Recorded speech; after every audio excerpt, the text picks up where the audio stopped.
Hello అందరికీ ఎలా ఉన్నారు? అందరూ బాగున్నారా? Welcome back to my channel దునియా అమ్మాయి వ్లాగ్స్. దసరా హాలిడేస్ అయితే అయిపోయాయి. ఈ దసరా హాలిడేస్ ఇచ్చింది కాకుండా ఒక 5 days ఎక్స్ట్రా అయితే ఉన్నాము ఊరు దగ్గరే.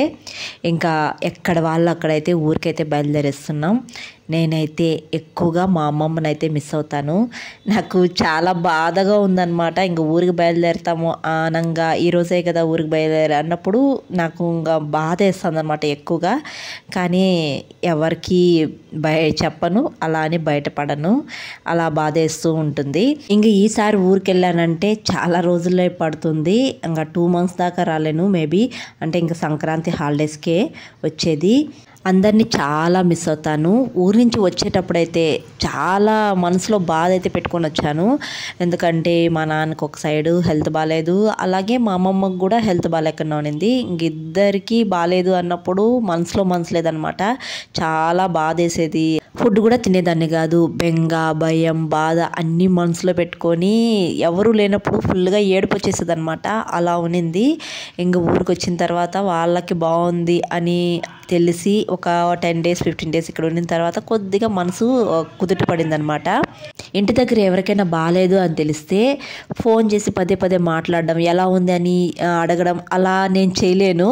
కామ్గా ఉండిపోతాను. అంటే మనసులో మాత్రం చాలా భయం ఉంటుంది, బాధపడుతూ ఉంటాను. అవతల వాళ్ళు ఏమనుకుంటారంటే, చూడు నాకు బాగలేదని తెలిసినా కానీ ఒక్క ఫోన్ చేయలేదు, మాట్లాడలేదు, ఎలా ఉంది అడగలేదు అని అనుకుంటారు. కంపల్సరీ అనుకుంటారు. కానీ ఫోన్ చేసి నేను అవన్నీ అడగలేను, కానీ బాధ మాత్రం ఉంటుంది. ఒకవేళ నేను ఫోన్ చేసి అడిగాను అనుకోండి, వాళ్ళు ఏం చెప్తారో, వాళ్ళు ఏమైనా చెప్తే నేనే బాధపడుతూ ఉంటాను. అందుకని ఫోన్ చేయను అనమాట. వీలైనంత వరకు బాగుండాలి, బాగా అయిపోవాలని మనసులో కోరుకుంటూ ఉంటాను. దోశ తింటాండవా? ఇంకో దోశ వేసేదా బబ్లు? అసి ఒక చిన్న దోశ పెట్టా.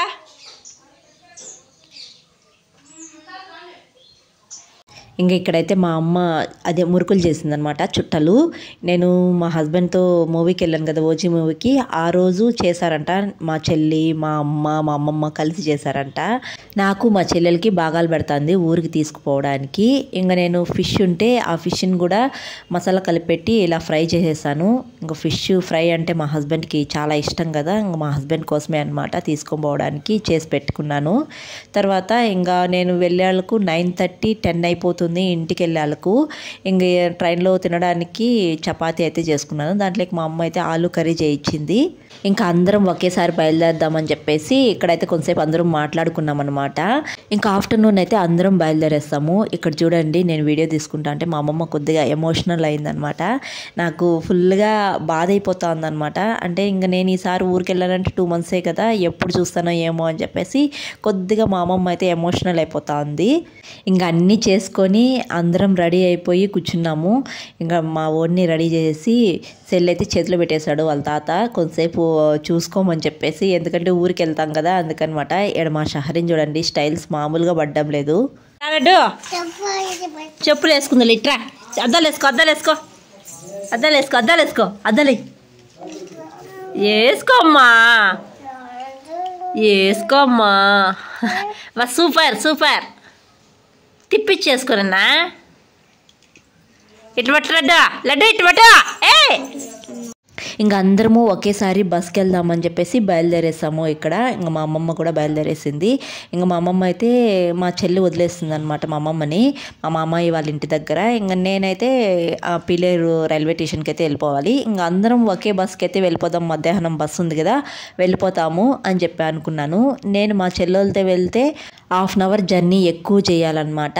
అదే మా చెల్లెలతో వెళ్ళకుండా వేరే రూట్ని వెళ్తే షార్ట్ కట్, తొందరగా వెళ్ళిపోతాను. అంటే 1/2 hour ముందు వెళ్ళిపోతాను అనమాట స్టేషన్కి. ఇంక ఏమరా అంటే మా చెల్లి అడిగింది, మాతో పాటునే రాక్క, ఇట్లా అందరం కలిసి వెళ్దాము, 1 hour అన్నా జర్నీ చేస్తాం కదా, అందరం కలిసి వెళ్దాము అని చెప్పి ఆయన అడిగింది. సరేలే, ఇంకా నేను కూడా మా అమ్మమ్మతో పాటు కొంతసేపు జర్నీ చేసినట్టు ఉంటుంది, కొంచెం బాగుంటుంది కదా, మళ్ళీ ఎప్పుడో 2 monthsకి వచ్చేది అని చెప్పేసి అనుకున్నాను. ఇంకా మా అమ్మమ్మ కూడా కొద్దిగా బాధపడతా ఉన్నింది, ఎమోషనల్ అవుతా ఉన్నింది కదా. సరే అనుకున్నాను, కానీ నేను అనుకున్నట్టు ఏం జరగలేదు. ఈ బస్సు ఏమరా అంటే 2కి రావాల్సింది ఆఫ్టర్నూను, అది 2:33 అయిపోయినా రాలేదనమాట. నాకు ఇంకా చూడండి టెన్షన్ మామూలుగా లేదు. నేను ట్రైన్ మిస్ అవుతానేమో అని ఫుల్గా టెన్షన్ వచ్చేసింది. ఇంకా మా నాన్న ఏమ్రా అంటే బస్సు వస్తుంది కదా, ఇంక వీళ్ళు బస్కి వెళ్తారే అని చెప్పేసి మడి దగ్గరికి అయితే వెళ్ళిపోయాడు. బస్ అయితే 3 అవుతా అన్న టైము రానేలేదు. ఇంకా బస్కే వెళ్దాము అనే ధైర్యం అయితే లేదనమాట నాకు. ఎందుకంటే అది 3 అవుతుంది రాలేదు. ఇలా ఉండంగా సడన్గా మా అమ్మమ్మ అయితే నాకు హార్ట్లో పెయిన్ వస్తుంది అని చెప్పింది. ఇంకా చూడాలి ఒక్కొరికి టెన్షన్ మామూలుగా లేదు. నాకైతే ఫుల్గా షివరింగ్ వచ్చేసింది. ఇంకా మా చెల్లెలు కూడా ఫుల్గా భయపడిపోతూ ఉంది. ఇలా ఉన్న మనిషిని నేను ఎలా తీసుకెళ్ళలేదు ఊరికి అని చెప్పేసి అసలు దడబుట్టేస్తుంది అనమాట ఇద్దరికి. ఇంకా నాకేమో బస్కి వెళ్తే కంపల్సరీ ట్రైన్ మిస్ అయిపోతుంది, నో డౌట్. ఇంకా మా అమ్మమ్మకి అయితే చేతులు కాళ్ళు కొద్దిగా హార్ట్లో పెయిన్ అని చెప్పింది కదా, అక్కడ కొద్దిగా మసాజ్ చేయడము తర్వాత అలా చేసామన్నమాట. కొద్దిగా బాగుంది అని చెప్తా ఉన్నింది. ఇంకా దగ్గరలో కూడా మాకు హాస్పిటల్స్ లేవు తీసుకెళ్ళడానికి. ఇంకా అందుకని భయపడిపోయాం ఫుల్గా. అదేంరా అంటే మా అమ్మమ్మకి ఇంతకుముందు సెకండ్ టైము హార్ట్ స్ట్రోక్ వచ్చింది. ఇంకా అప్పటి నుంచి మనిషి అయితే కొద్దిగా వీక్ అయిపోయింది. ఫుడ్ కూడా సరిగా తీసుకోవటం లేదనమాట. అందుకే కొద్దిగా బాగా టెన్షన్ పడ్డాము. తర్వాత కొద్దిగా నార్మల్ అయిన తర్వాత ఇంకా మా నాన్న అయితే పిలిపించాను నేను. ఇలా బస్సుకి వెళ్తే ట్రైన్ నాకు కంపల్సరీ మిస్ అయిపోతుంది, రానన్నా నన్ను వదిలేదు అని చెప్పేసి పిలిచాను అనమాట. ఇంకా మా నాన్న హడావుడిగా వచ్చినాడు. సగం దారి వరకు అయితే వదిలిపెట్టాడు. ఇంక సగం దారి నుంచి నేనైతే ఆటో మాట్లాడుకొని ఇంకా ఆటోలో అయితే వచ్చేస్తాను అనమాట. ఇంకా మా చెల్లెలు మాత్రం బస్కే వెళ్ళారు. ఇంకా నేను హాఫ్ అన్ అవర్కి ఒకసారి మా చెల్లికి ఫోన్ చేస్తూనే ఉన్నాను. మా అమ్మ ముందుగానే పెయిన్ అంటా ఉన్నింది కదా, ఎలా ఉంది ఏంటి అని చెప్పేసి అడుగుతూనే ఉన్నాను. వాళ్ళు కూడా ఇలా ఫ్రీ బస్ అని చెప్పేసి వాటి కోసం వెయిట్ చేయకుండా ఏదొస్తే ఎక్స్ప్రెస్ కానీ ఏదైనా వచ్చినా కానీ ఎక్కి ఇంటికైతే వెళ్ళిపోయారు. నాకు మా అమ్మమ్మ ఇంటికి వెళ్ళేదాకా అస్సలు మనసులో మనసు లేదు. కంటిన్యూగా ఫోన్ చేస్తూనే ఉన్నాను అనమాట. ఎలా ఉంది ఏంటి ఎక్కడ వెళ్తున్నారు అసలు అని చెప్పేసి ఫోన్ చేస్తూనే ఉన్నాను. ఇంక ఇంటికి వెళ్ళిన తర్వాత కొద్దిగా రెస్ట్ తీసుకున్న తర్వాత తనకి నార్మల్ అయిందంట. అప్పుడు వరకు నాకు మనశ్శాంతి లేదనమాట. వచ్చేటప్పుడు మాత్రం ఫుల్గా టెన్షన్ పడుతూ వచ్చాను ఊరికి.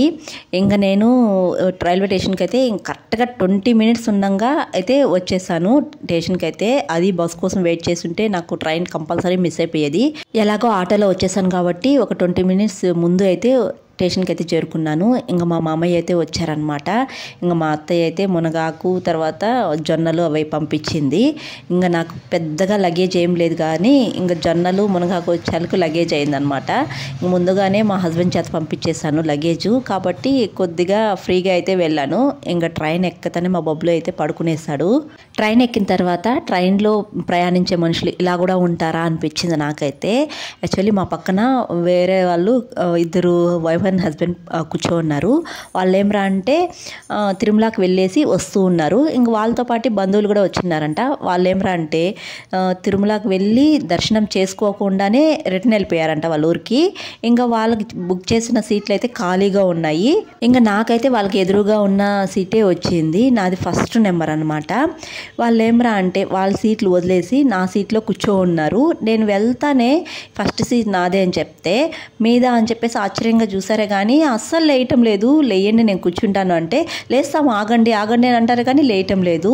సీట్లో కూర్చొనే వైఫ్ అండ్ హస్బెండ్ ఆర్గ్యుమెంట్స్ చేసుకుంటున్నారు. నువ్వు ఎలా బుక్ చేసావు, ఏ లోకంలో ఉండి బుక్ చేసావు, ఈ సీట్ రాలేదే మనకు, ఏ సీట్లు వచ్చాయి అని చెప్పేసి ఆర్గ్యుమెంట్స్ చేసుకుంటున్నారు. నేనేమరా అంటే నాకు చూసిన సేపు చూసి తర్వాత ఆర్గ్యుమెంట్స్ చేసుకోండి, మీరు ఫస్ట్ లేయండి బాబు ఉన్నాడు కదా అని చెప్పేసి అంటే తర్వాత లేయటం లేదు, జరిగి ఇచ్చారనమాట నాకు సీటు.